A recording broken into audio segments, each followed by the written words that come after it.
There are places where the roots go deeper than memory, where the language spoken on the street corner is older than Latin, older than Greek, older than any tongue that has ever been written down, where the mountains themselves seem to hold secrets that predate the arrival of the Celts, the Romans, and every empire that has ever marched across the continent of Europe.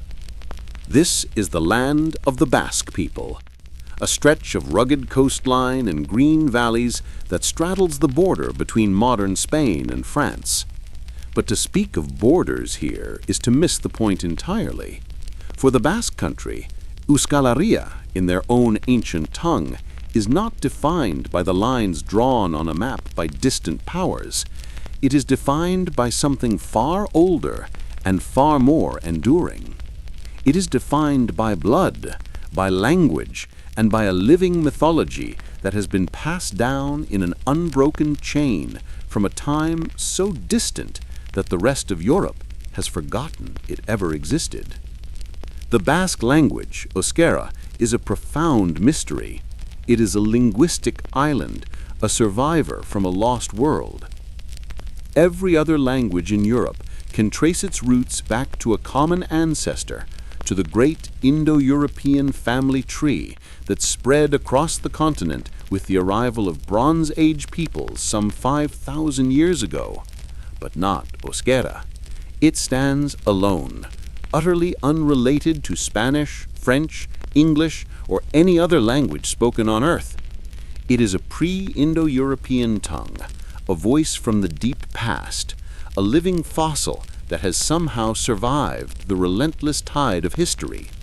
To hear it spoken is to hear an echo of the Stone Age, a language that was already ancient when the first Indo-European tribes arrived, already old when the great megalithic tombs were being built across the Atlantic coast. And woven into this language, embedded in its very structure, is a mythology that is equally unique, equally ancient. The Basque myths are not the well-ordered pantheon of the Greeks, nor the epic sagas of the Norse. They are something older and stranger. They are the stories of a people who never left their land, who were never conquered in spirit, and who carried their gods and their monsters with them through every age. These are not myths that were written down by monks in the Middle Ages and frozen in time. These are living stories, tales that continued to be told by shepherds and fishermen, by grandmothers at the hearth, right up until the modern era. They are a direct and unbroken link to the primal imagination of Neolithic Europe. Tonight, we journey into that ancient world. We will walk the mist-shrouded peaks of the Pyrenees and descend into the dark limestone caves where the first storytellers painted their visions on the walls. We will meet the goddess who rules the earth from her subterranean palace, the spirits of the storm and the creatures of the night. We will stand at the threshold between the world of mortals and the world of the sacred, a threshold that the Basque people have guarded for longer than any other nation in Europe. This is not just a collection of old stories, it is a window into the soul of a people who have stood, unbroken and unbowed, at the edge of Europe for 10,000 years. Our journey into the oldest legends of Europe begins now. To understand the myths, we must first understand the land. The Basque Country is not a place of gentle, rolling countryside. It is a landscape of drama and extremes, a place where the forces of nature are immediate, powerful, and impossible to ignore. The Bay of Biscay, with its cold Atlantic waters, crashes against a rugged coastline. The air is thick with salt and the cry of seagulls. Inland, the land rises sharply into the Pyrenees, a wall of ancient stone that has served for millennia as both a fortress and a bridge between the Iberian Peninsula and the rest of Europe. These are mountains of deep forests and hidden valleys, of rushing streams and towering limestone cliffs, and underneath the surface, carved by water over millions of years, lies a vast and labyrinthine underworld of caves. This is a land that demands respect. The sea is a provider, but it is also a devourer, claiming the lives of fishermen with sudden storms. The mountains offer shelter and pasture, but they are also a place of wolves, of sudden fogs, and of paths that can lead the unwary to a fatal fall. And the caves, those dark passages that burrow deep into the heart of the earth, are places of profound mystery and power. In this landscape, the boundary between the natural and the supernatural was never a thick wall. It was a thin veil, and it was easy to cross. The people who inhabit this land are as distinctive as the landscape itself. The Basques are not a recent arrival. Genetic studies have shown that they are the direct descendants of the hunter-gatherers who lived in this region during the last ice age, the same people who created the stunning cave paintings at Altamira and other sites along the northern coast of Spain. While wave after wave of new peoples swept across Europe, bringing new languages, new technologies, and new gods, the Basques remained. They absorbed some influences, certainly. They learned metalworking, they built villages, and they traded with their neighbors. But they never abandoned their language, and they never abandoned their stories. In a very real sense, the Basque people are the original Europeans, the last living representatives of the continent's first storytellers. This deep continuity, this unbroken thread stretching back into the mists of prehistory, gives Basque mythology a unique character. It is not a mythology that was imported from the East with invading tribes. It is a mythology that grew organically from this specific soil, from these specific mountains and caves. It is a mythology of place, a set of stories that make sense only in this landscape, that reflect the specific fears, hopes, and observations of a people who have lived in intimate relationship with this land for thousands upon thousands of years. To hear a Basque myth is to hear the voice of Neolithic Europe itself, a voice that has been speaking in an unbroken whisper for longer than almost any other in the world. At the very heart of Basque cosmology, ruling from her throne deep within the earth, is a goddess whose name is still spoken with reverence and caution. She is Mari, and she is the supreme deity of the ancient Basque pantheon. She is not a distant, abstract creator. She is the living, breathing soul of the land itself, a powerful and complex figure who embodies the forces of nature in all their glory and all their terror. To understand Mari is to understand the Basque relationship with the world, a relationship that is built not on domination, but on negotiation, not on worship from a distance, but on intimate and often fearful coexistence.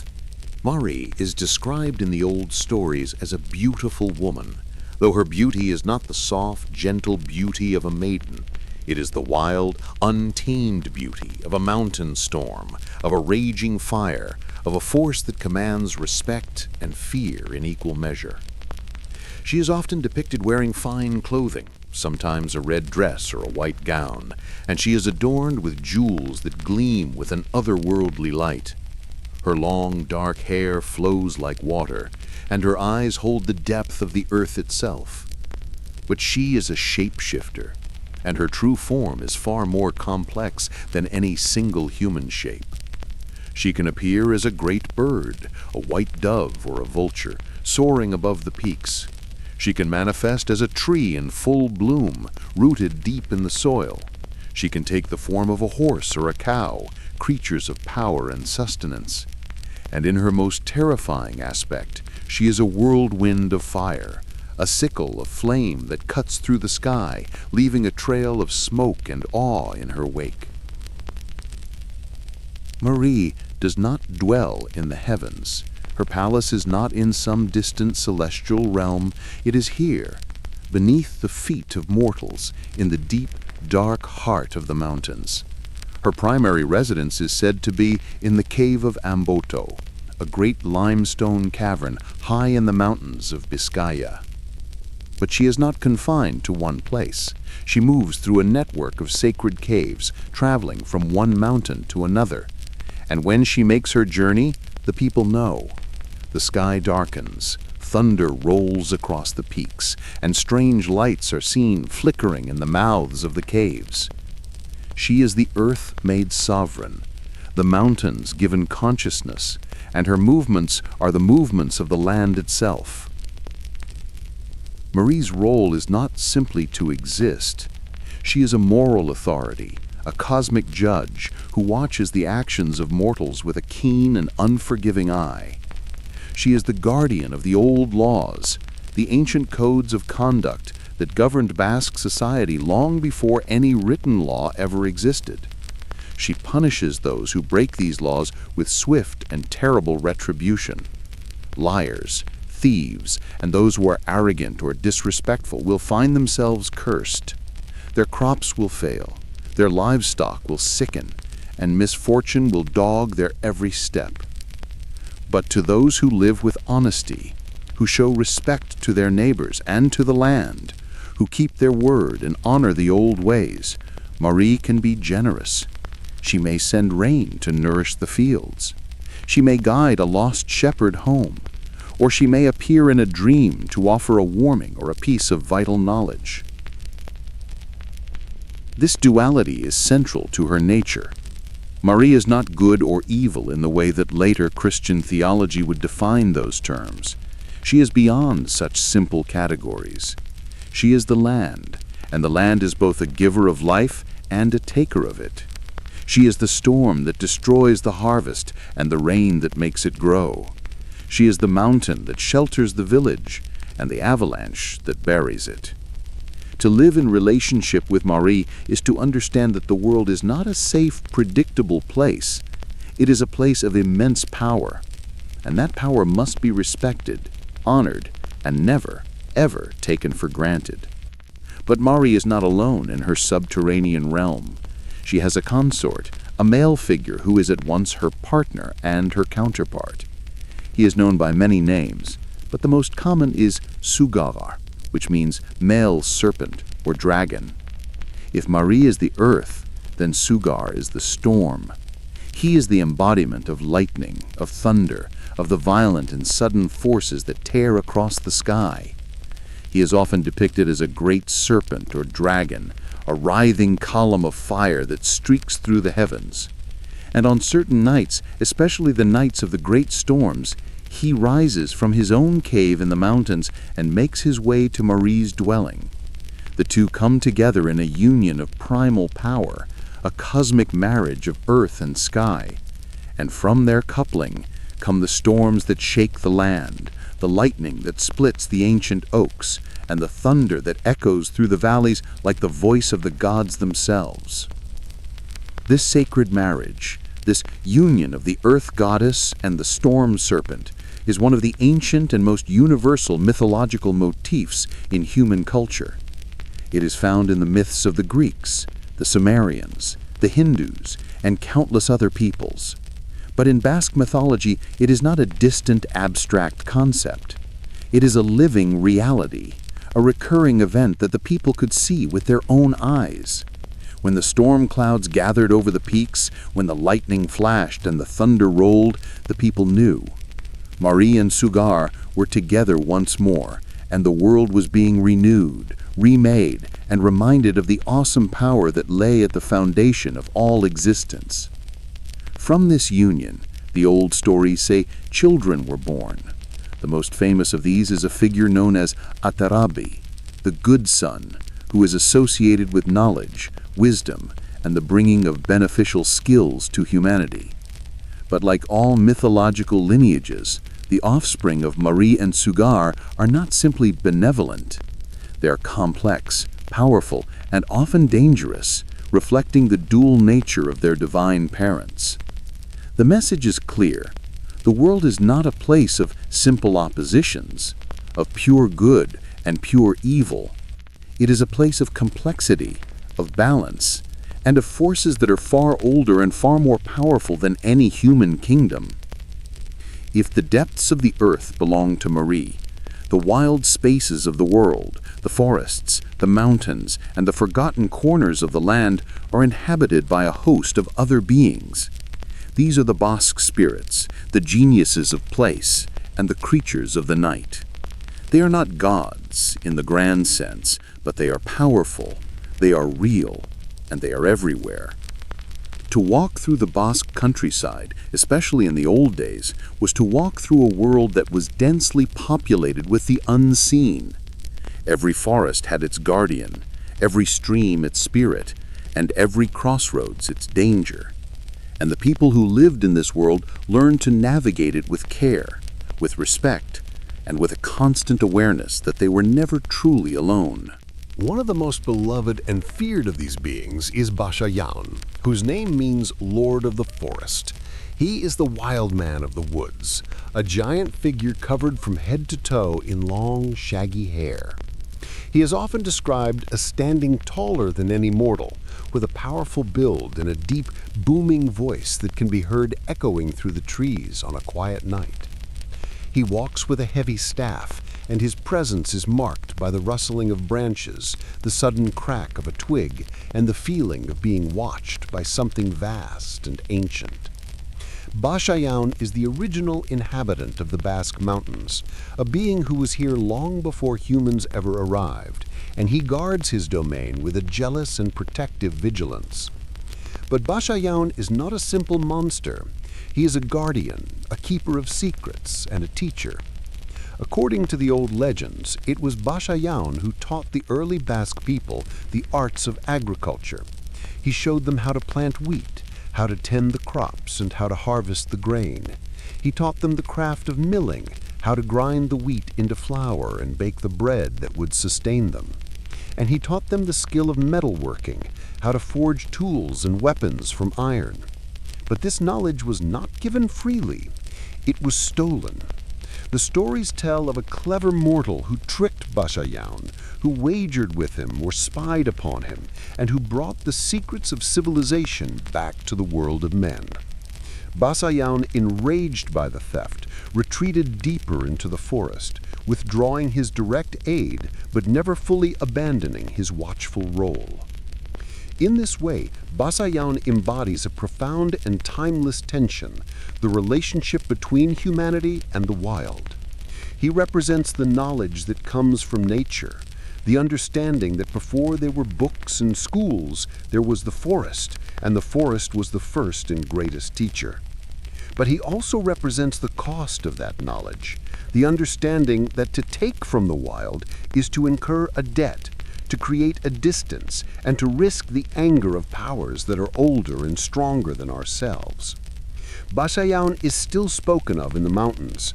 Shepherds tell of hearing his whistle in the fog, a low, haunting sound that warns of an approaching storm or the presence of a wolf.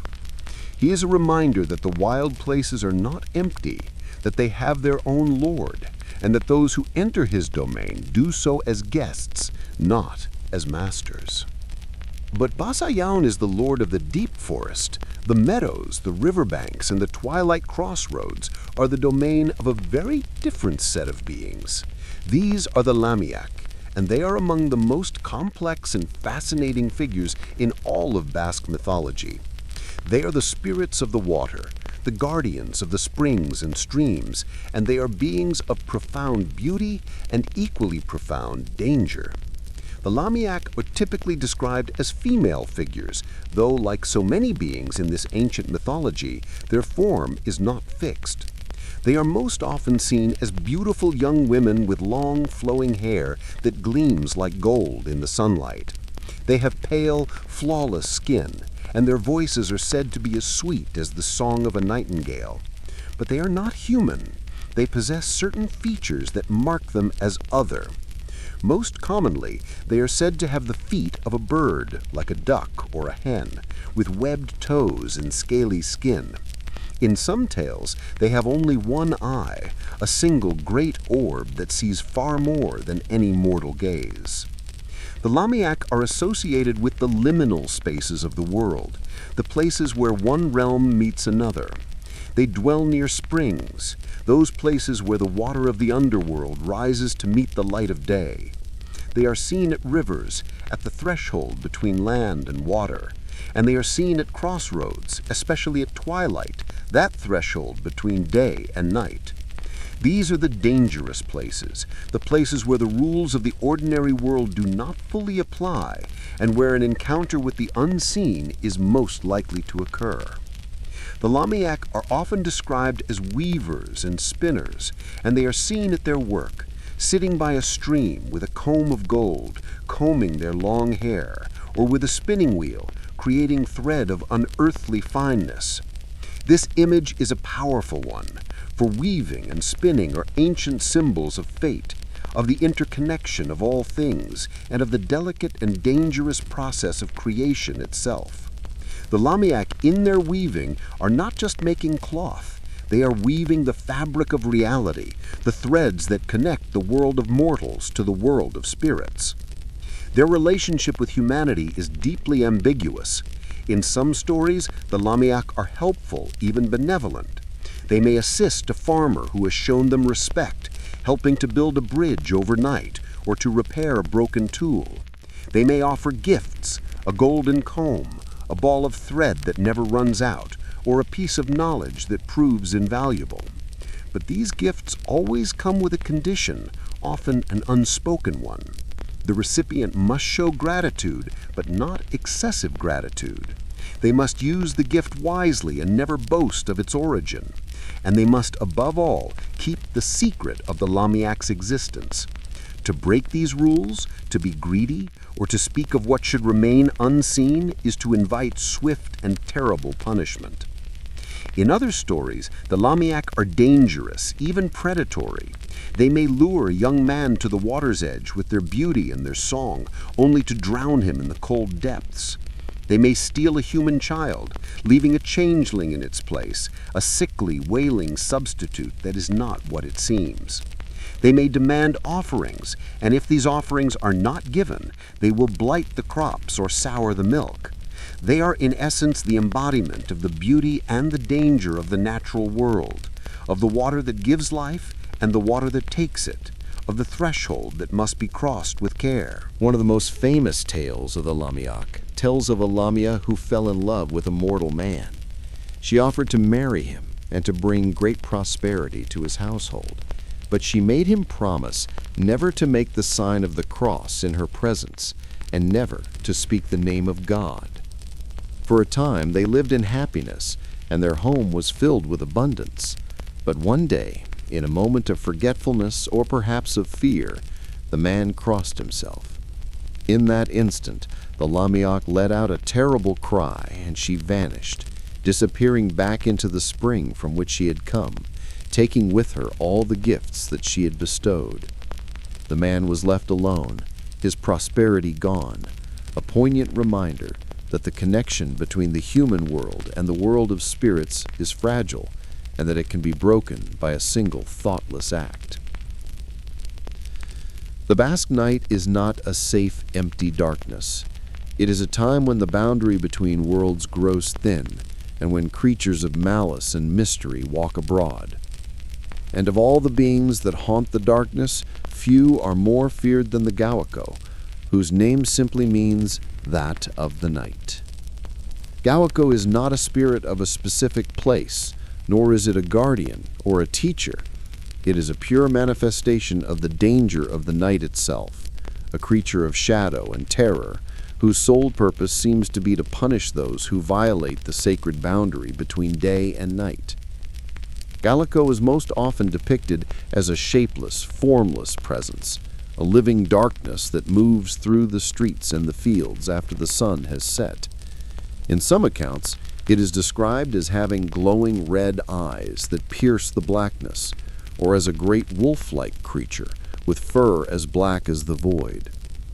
But its true form is unknowable, for to see Gawako clearly is to look upon death itself. Its presence is felt more than seen, a sudden chill in the air, a sense of being watched, a feeling of dread that rises from the pit of the stomach and grips the heart with icy fingers. The role of Gawako is simple and absolute. It is the enforcer of the ancient law of the night. When the sun sets, the world belongs to the powers of darkness. The night is their time, their domain, and mortals who venture out into it do so at their own peril. Gawako hunts those who are abroad after dark, especially those who have no good reason to be out, those who are drunk, those who are up to mischief, or those who simply show a lack of respect for the old ways. To encounter Gawako is to be chased, to feel its presence at your back, to hear its breath in your ear, and to know that you are being pursued by something that is faster, stronger, and utterly without mercy. The old stories are filled with warnings. Do not linger outside after the sun has set. Do not walk the roads alone at night. If you must go out, go quickly, go quietly, and go with a prayer on your lips. And if you feel the presence of Gawako, do not look back. Do not run in a panic, for it can sense your fear. Make your way to the safety of a home, to the threshold of a doorway, for Gawako cannot cross into a dwelling uninvited. It is bound to the outer darkness, and the hearth is a place of light and life that it cannot touch. To reach the door, to step across the threshold, and to close it behind you is to escape its grasp. But those who fail, those who stumble or who are too slow, are found the next morning, their bodies cold and lifeless, their faces frozen in an expression of utter terror. Gawako is more than just a bogeyman, a story to frighten children into obedience. It is a powerful symbol of the very real dangers of the pre-modern world. Before electricity, the night was a time of genuine peril. The roads were dark, dangerous, and often haunted by very real threats, wolves, bandits, and the risk of getting lost. The figure of Gawako took these tangible fears and gave them a supernatural face, a mythological embodiment of the wisdom that said the night is not a time for mortals, that there are hours when the world belongs to powers that are not ours, and that survival depends on recognizing and respecting that fact. But the night holds more than Gawako. It is also the hunting time of the Sorginak, the Basque witches. The Sorginak are a fascinating and complex part of the mythology, for they stand at the intersection of the ancient pagan world and the dark history of the witch trials that swept across Europe in the early modern period. In the oldest layers of Basque belief, the Sorginak were not necessarily evil. They were women, and occasionally men, who possessed knowledge of the old ways, who knew the healing properties of herbs, who could cast spells, and who were said to have the ability to communicate with the spirits. They were the cunning folk, the wise women of the village, the keepers of a secret and powerful tradition. But as Christianity took hold, and as the fears of the Inquisition spread across the land, the Sorginak were recast. They became servants of the devil, practitioners of dark magic, and enemies of the faith. The witch trials came to the Basque Country with a particular ferocity, and the old stories of the Sorginak were twisted and merged with the theology of demonology. They were accused of flying through the night on broomsticks or on the backs of great he-goats, of gathering in secret covens on the mountain peaks, and of worshipping a horned god who was, in the eyes of the church, none other than Satan himself. The most famous of these gatherings was said to take place on the meadow of Aquelarre, a word that literally means field of the he-goat. Here, under the light of the full moon, the Sorginak would dance in wild, ecstatic circles, their hair unbound, their feet bare upon the earth. They would feast on strange meats, drink potions that granted them visions, and swear their allegiance to the dark powers. And when the dawn approached, they would scatter, flying back to their villages, leaving no trace of their nocturnal revelry except for the rumors and the whispers that would lead, all too often, to accusations, arrests, and the pyre. The tragedy of the Sorginak is that beneath the layers of Christian demonization, there is an older, more authentic tradition, a tradition of women who held power in a world that increasingly sought to take it from them, a tradition of healers and midwives, of those who knew the secrets of the body and the earth, and who were feared precisely because of that knowledge. In the figure of the Sorgana, we see the collision of two worlds, the ancient Basque world of spirits and magic, and the rigid, fearful world of ecclesiastical authority. And we see the cost of that collision, measured in the lives of countless women who were tortured and killed for the crime of remembering the old ways. Yet even in the face of this persecution, the Basque people did not entirely abandon their belief in the Sorganak. The stories continued to be told, though often in whispers, and in some remote corners of the Basque Country, there are still those who will tell you that on certain nights, especially the night of the solstice, if you go to the high meadows and you listen carefully, you can still hear the faint echo of the Sorganak's drums and the soft rustle of their feet upon the grass.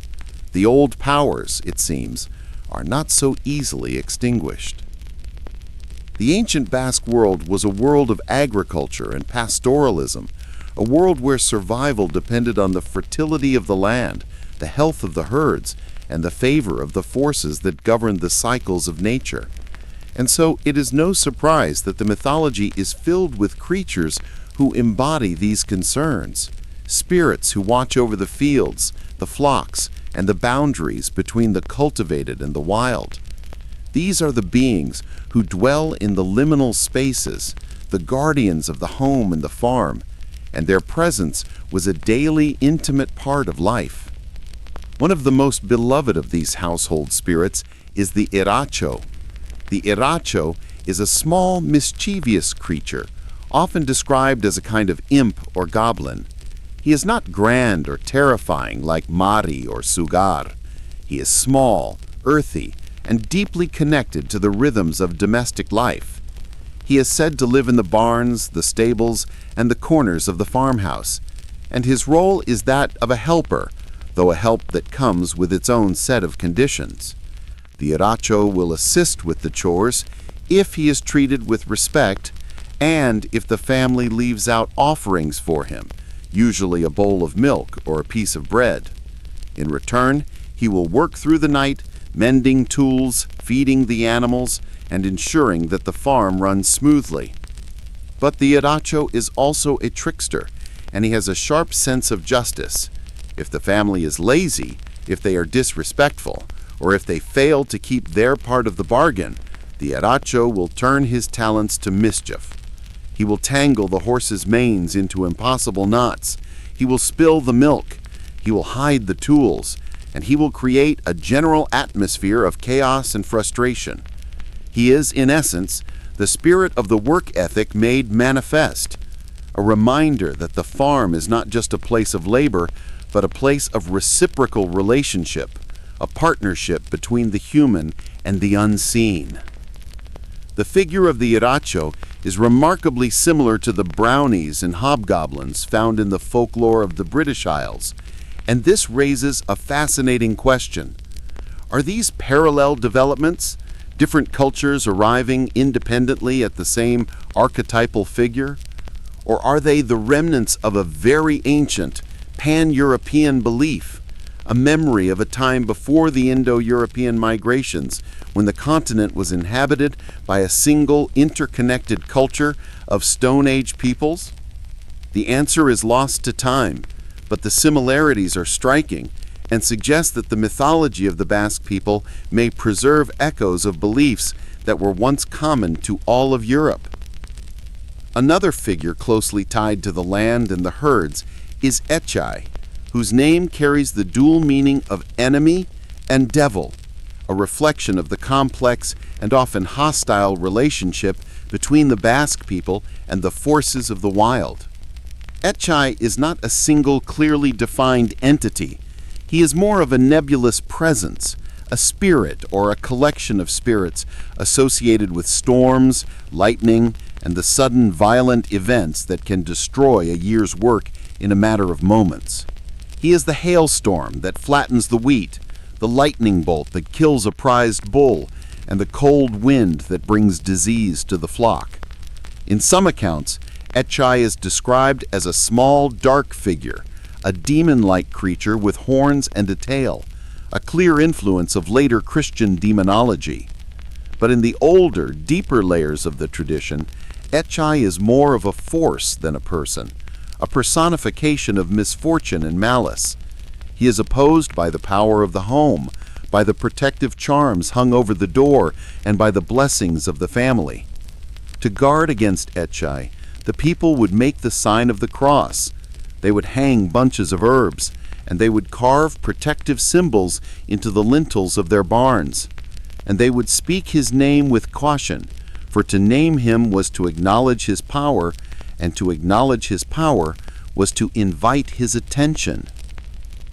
The deep connection between the Basque people in the land is also reflected in their reverence for certain sacred natural sites.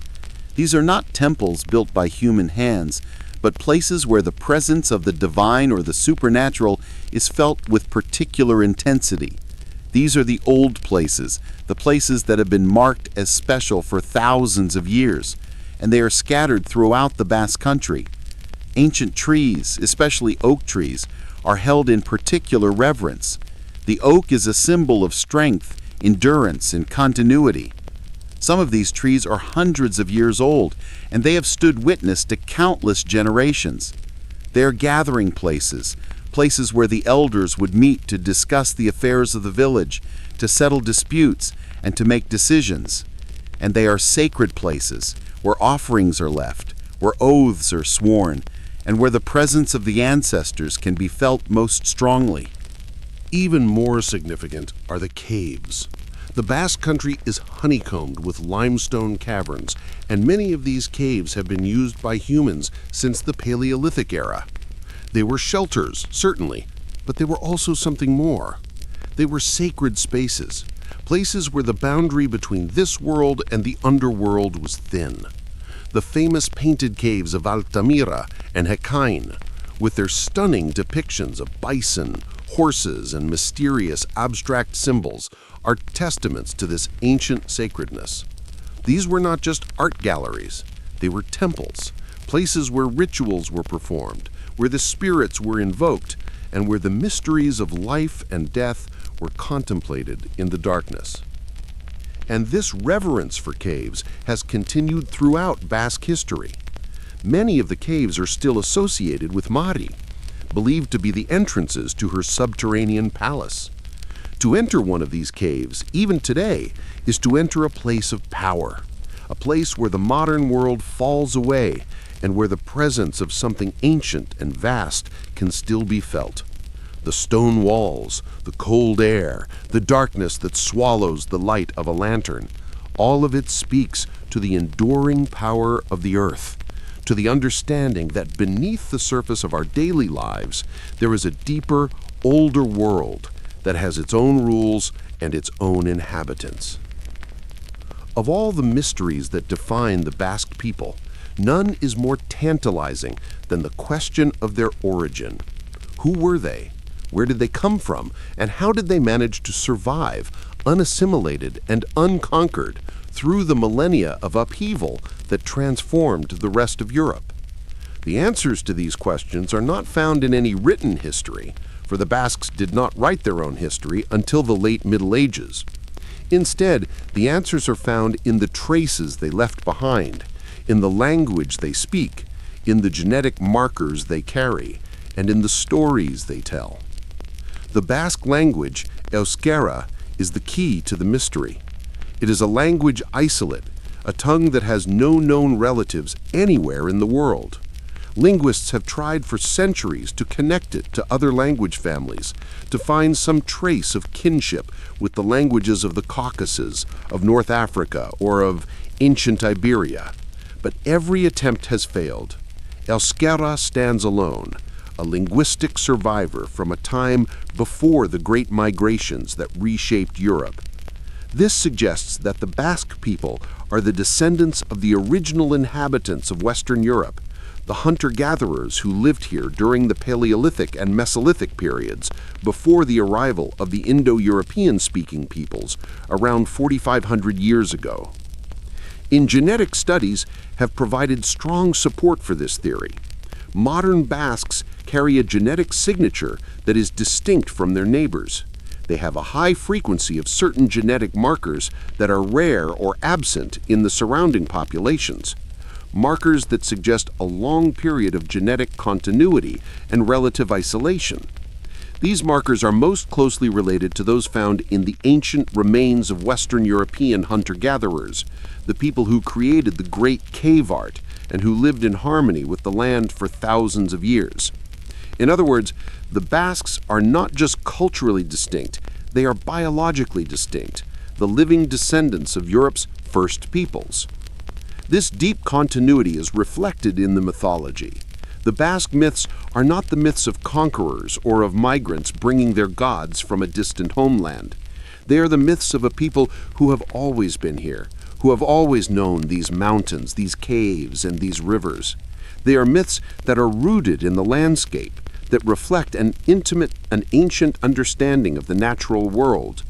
When a Basque storyteller speaks of Mari dwelling in the cave of Amboto, she is not speaking of a distant, abstract deity. She is speaking of a goddess who lives in a specific mountain, a mountain that the storyteller can see from her window, a mountain that her ancestors have known for 10,000 years. The arrival of Christianity in the Basque Country was not a sudden, violent conquest. It was a slow, gradual process that took place over many centuries. The first Christian communities were established in the Roman period, but it was not until the early Middle Ages that the new faith began to take a firm hold. And even then, the conversion was never complete. The Basque people, living in their remote valleys and mountain villages, were geographically and culturally isolated from the great centers of ecclesiastical power.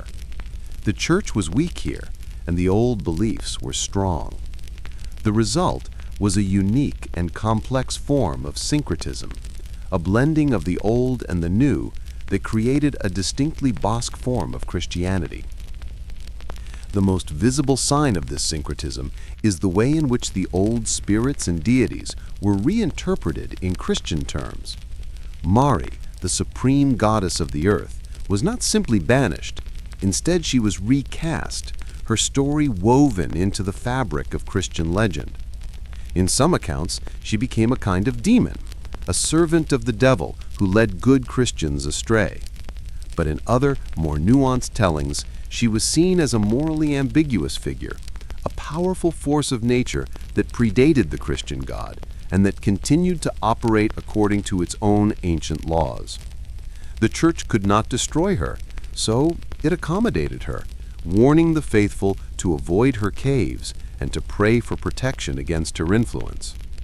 The sacred natural sites, the ancient oaks and the caves, were also Christianized. Churches were built near the old gathering places, and saint shrines were established at the mouths of caves. The old festivals, the celebrations that marked the turning of the seasons in the cycles of the agricultural year, were given new Christian meanings. But beneath the surface, the old rhythms persisted. The people continued to leave offerings at the springs. They continued to speak of the Lamiak and the Basajaun, and they continued to teach their children the old stories, stories that had nothing to do with the Bible and everything to do with the land. This dual belief system, this ability to hold both the Christian faith and the ancient mythology in a kind of uneasy but functional coexistence, is one of the most remarkable aspects of Basque culture. It speaks to a pragmatic and deeply rooted spirituality, a spirituality that is not concerned with abstract theological purity, but with survival, with maintaining a right relationship with the land, and with honoring the powers that have always been present. The Basque people became Christians, certainly, but they never stopped being Basques, and they never stopped listening to the old voices that whispered from the caves and the forests. The resilience of Basque mythology is also a testament to the resilience of the Basque people themselves. Throughout history, They have faced wave after wave of external pressure, attempts at assimilation, conquest, and cultural erasure. The Romans tried to Romanize them. The Visigoths tried to convert them by force. The Castilian and French kingdoms sought to absorb them into their growing empires. And in the modern era, both the Spanish and French states have, at various times, attempted to suppress the Basque language and culture, seeing them as threats to national unity. But the Basques have endured. They have bent under the pressure, certainly, but they have never broken. And their mythology, passed down in secret, spoken in whispers, and guarded with fierce pride, has been one of the key elements of that survival. In the late 20th century, there was a remarkable revival of interest in Basque culture and mythology. This was partly driven by a growing political movement for Basque autonomy and independence, but it was also driven by a deeper, more spiritual impulse. As the modern world became increasingly homogenized, as the forces of globalization sought to flatten all differences and to create a single, uniform culture, many Basques looked to their ancient past as a source of identity, of strength, and of resistance. They began to reclaim the old stories, to teach Euskara to a new generation, and to re-establish a connection with the land that modernity had tried to sever. Today, the mythology of the Basque people is alive in ways that would have seemed impossible a century ago. It is taught in schools, celebrated in festivals, and explored by scholars. New generations of storytellers are taking the old tales and reimagining them for the modern age, creating new works of literature, film, and art that draw on the ancient archetypes. The figure of Mari, the goddess of the mountains, has become a symbol of Basque identity, a powerful icon of the enduring connection between the people and their land. And the stories of Basajaun, the Lamiak, and Gaueko are no longer just relics of a forgotten past. They are living myths, stories that continue to resonate with power and meaning. This revival is not a simple return to the past. It is a creative act of reimagining, of taking the ancient wisdom and applying it to the challenges of the present. The Basque people understand, perhaps better than most, that mythology is not a static thing. It is a living tradition, a conversation between the past and the present, a way of making sense of the world that is constantly being renewed and reinterpreted.